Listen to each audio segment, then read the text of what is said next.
Jaya Radha Madhava Punyo Bihari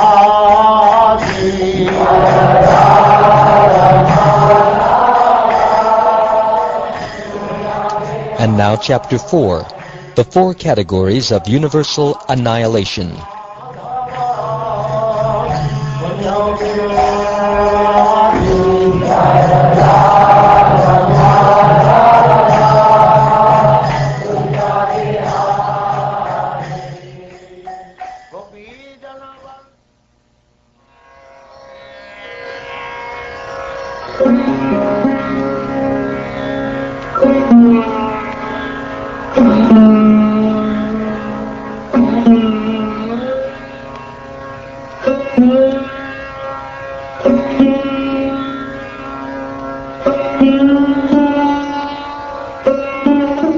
Shukdev Goswami said, "My dear king, I have already described to you the measurements of time, beginning from the smallest fraction measured by the movement of a single atom up to the total lifespan of Lord Brahma.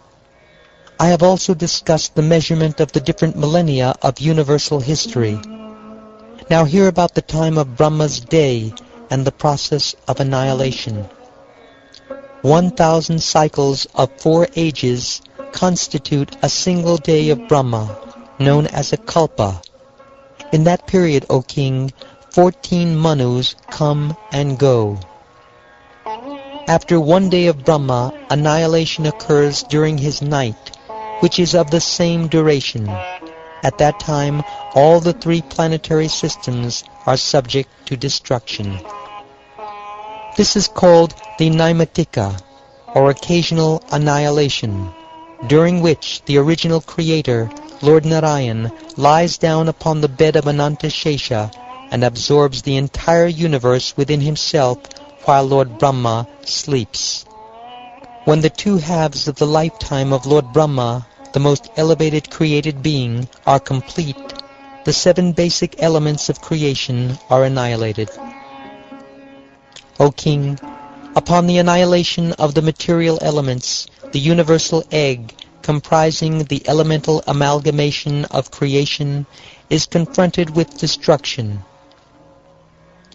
As annihilation approaches, O king, there will be no rain upon the earth for 100 years. Drought will lead to famine, and the starving populace will literally consume one another. The inhabitants of the earth, bewildered by the force of time, will gradually be destroyed. The sun, in its annihilating form, will drink up with its terrible rays all the water of the ocean, of living bodies, and of the earth itself. But the devastating sun will not give any rain in return. Next, the great fire of annihilation will flare up from the mouth of Lord Sankarshan. Carried by the mighty force of the wind, this fire will burn throughout the universe, scorching the lifeless cosmic shell. Burned from all sides, from above by the blazing sun, and from below by the fire of Lord Sankarshan, the universal sphere will glow like a burning ball of cow dung.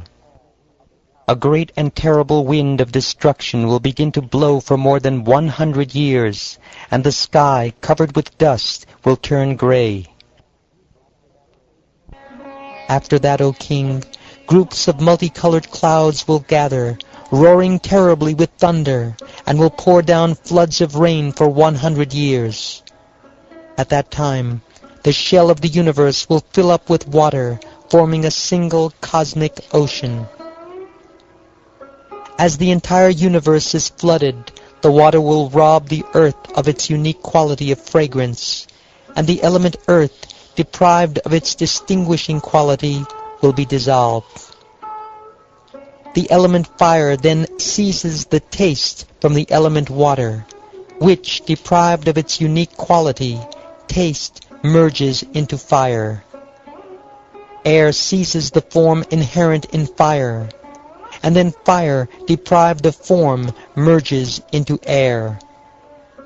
The element ether seizes the quality of air, namely touch. and that air enters into ether.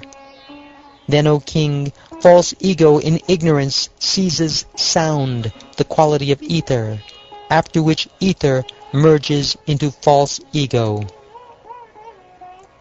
False ego in the mode of passion takes hold of the senses, and false ego in the mode of goodness absorbs the demigods.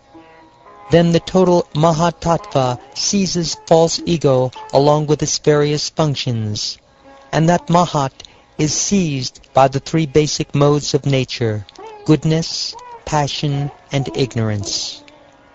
My dear King Parikshit, these modes are further overtaken by the original unmanifest form of nature, impelled by time.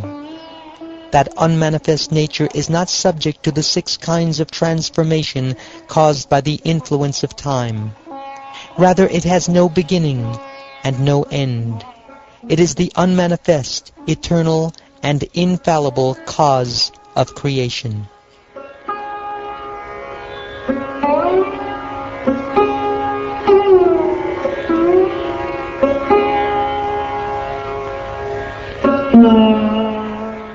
In the unmanifest stage of material nature, called pradhan, there is no expression of words, no mind, and no manifestation of the subtle elements beginning from the Mahat, nor are there the modes of goodness, passion, and ignorance.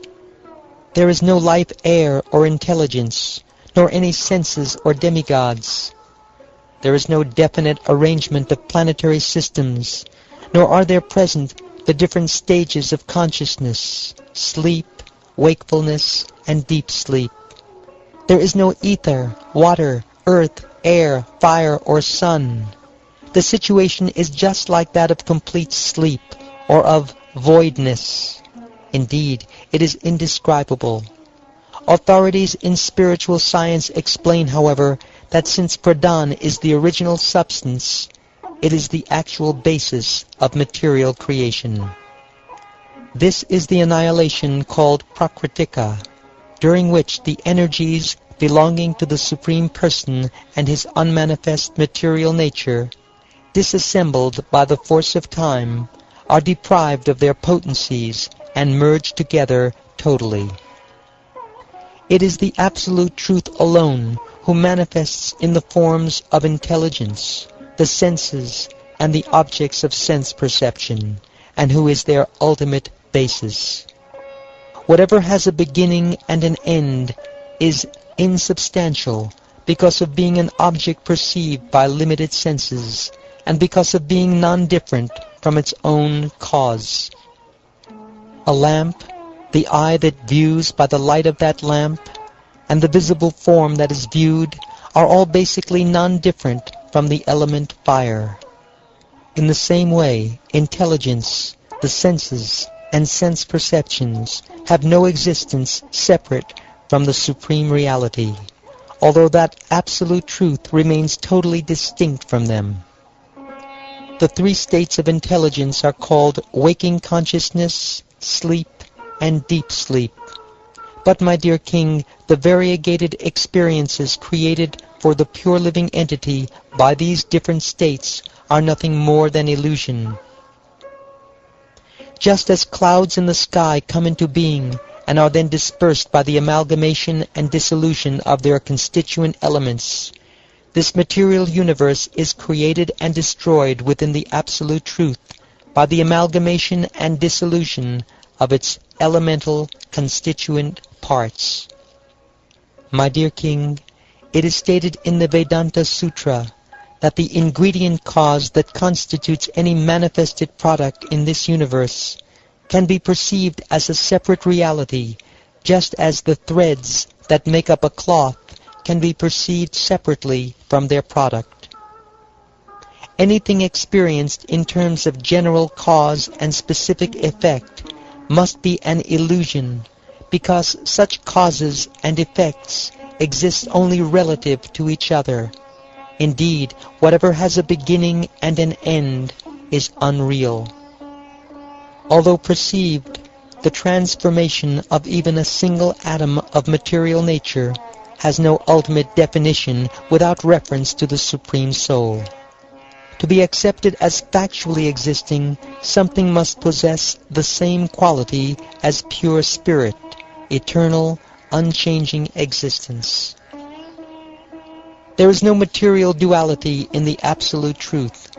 The duality perceived by an ignorant person is like the difference between the sky contained in an empty pot and the sky outside the pot, or the difference between the reflection of the sun in water and the sun itself in the sky, or the difference between the vital air within one living body and that within another body.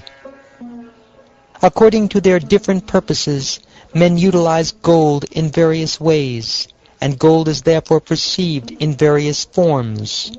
In the same way, the Supreme Personality of Godhead, who is inaccessible to material senses, is described in various terms, both ordinary and Vedic, by different types of men.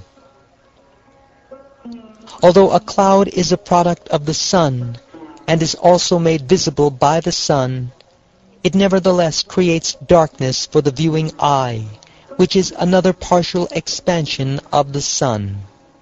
Similarly, material false ego, a particular product of the absolute truth made visible by the absolute truth, obstructs the individual soul, another partial expansion of the absolute truth, from realizing the absolute truth.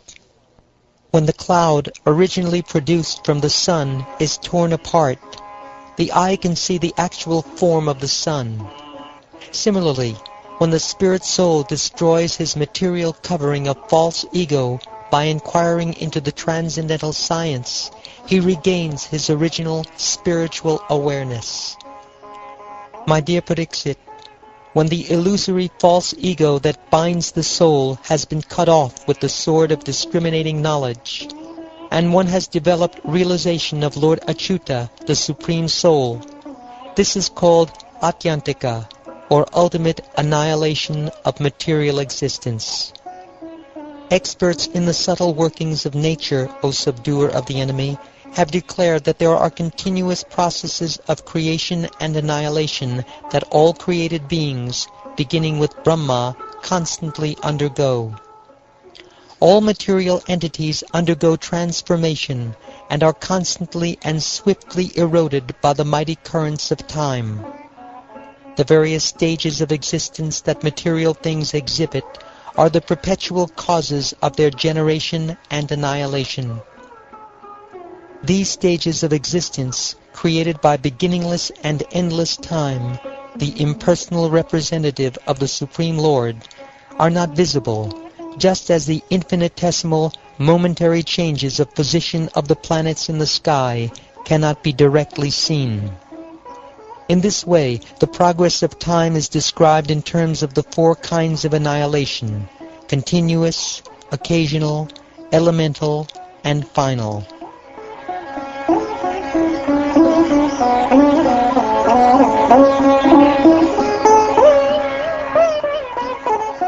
O best of the Kurus, I have related to you these narrations of the pastimes of Lord Narayan, the creator of this world and the ultimate reservoir of all existence, presenting them to you only in brief summary. Even Lord Brahma himself would be incapable of describing them entirely. For a person who is suffering in the fire of countless miseries, and who desires to cross the insurmountable ocean of material existence, there is no suitable boat except that of cultivating devotion to the transcendental taste for the narrations of the Supreme Personality of Godhead's pastimes. Long ago, this essential anthology of all the Puranas was spoken by the infallible Lord Naranarayan Rishi to Narad, who then repeated it to Krishna Dvaipayana Vedavyas. My dear Maharaj Pariksit, that great personality, Srila Vyasdev, taught me this same scripture, Srimad Bhagavatam, which is equal in stature to the four Vedas. O best of the Kurus, the same Sutta Goswami who is sitting before us will speak this Bhagavatam to the sages assembled in the great sacrifice at Naimisharanya. This he will do when questioned by the members of the assembly headed by Shonaka.